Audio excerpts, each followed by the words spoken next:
நல்ல சொந்த வீட்டோட நீங்க சந்தோஷமா இருக்கிற இந்த ஆசீர்வாதத்தை நீங்களே பெற்றுக்கணும் தான் என்னுடைய விருப்பம். நீங்களும் சமாதானம் இல்லாம சந்தோஷம் இல்லாம மனபாரத்தோடு வேதனையோடு கடன் பிரச்சனையோடு குடும்ப பிரச்சனையோடு பல விதமான சூழ்நிலை நீங்க இருக்கு. ஐயா வெளியிலாக சிரிக்கிறேன், உள்ள நான் ரொம்ப அழுறையான்னு சொல்லலாம். ஆனா அந்த கண்ணீரை பார்ப்பதற்காக தான் ஆண்டவர் இயேசு இப்போ வந்திருக்கேன். இப்போ உங்களுக்காக ஊழியர்கள் எல்லாம் வந்திருக்காங்க. நீங்க தயவுசெய்து எல்லாரும் வந்து ஜெபம் பண்ணுங்க, உங்களை கர்த்தர் ஆசீர்வதிப்பார். எப்பா இயேசுவை ஏத்துக்கப்பா, ஆண்டவர் உன்னை ஆசீர்வதிப்பாரு. அந்த ஐயா என்ன சொன்ன, தம்பி நான் யாரும் தெரியாத வந்து வளர்றேன், நீ இத நான் யாரும் தெரியாத வந்து வளர, நான் லேண்ட் லார்டுனாரு. லேண்ட் லார்டுனா எத்தனை ஏக்கராக்கு சொந்தக்காரு, அது உண்மைதானா? அதனால ஒண்ணுமே பேசல வந்துட்டேன். நான் என்ன சொல்ல முடியும், ஒண்ணுமே பேசல. ஒரு 6 மாசம் கழிச்சு அந்த வழியா போனா அந்த ஐயா உக்காந்துங்கிறாரு மாட்டு வண்டி மேல, ரொம்ப கவலையாகிறாரு. ஐயா நீங்க லேண்ட் லார்டாச்சே சொல்லிட்டாரு. ஐயா வணக்கம் ஐயாட. வணக்கம்பா. என்ன ஐயா இவ்வளவு கவலையா உக்காந்துங்கிறீங்களே?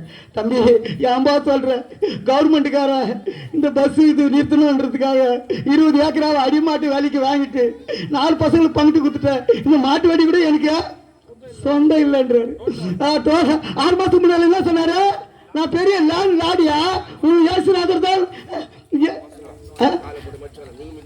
ஆமா 4 பசங்க நானு எல்லாம். ஐயா நீ ஏசுநாதர், நானும் உன் ஏசுநாதர் ஏற்றுக்கிறாத எனக்கு சோறு வரணும் அவசியம் இல்லை. எனக்கு கல்லு மாதிரி 4 புள்ளிங்க இருக்குது. ஒன்னு படிச்சுட்டு என்ன இருக்குது, நல்லா படிச்சுட்டு நல்லா ஒவ்வொருத்தர் 1 லட்சம் 2 லட்சம் சம்பாதிக்கலாம். எனக்கு ஒன்னு ஏசுநாதர் ஏத்துக்கினா தான் எனக்கு வரேன்னு சொல்லணும். ஒரு 6 மாசம் கழிச்சு அந்த வழியா போன அந்த வீட்டுல ஐயோ ஐயோ சத்தங்க இருக்குது. என்னடா அன்னைக்கு சொன்னாரு ஐயா அவர் வீடு தானே. உள்ள போனா ஒரு பையன் இவரை கழிச்சிட்டு கைத்து மேல வச்சுக்கிறான் கைய. என்ன பிரச்சனை நமக்கு தெரியாது. நம்ப வேண்டாம் நம்ப வேண்டாம் நம்ப வேண்டாம் நம்ப வேண்டாம். ஆசை காட்டி மாசம் செய்ய இந்த தாயுலக நம்ப வேண்டாம். ஆசை காட்டி மாசம் செய்ய இந்த தாயுலக நம்ப வேண்டாம்.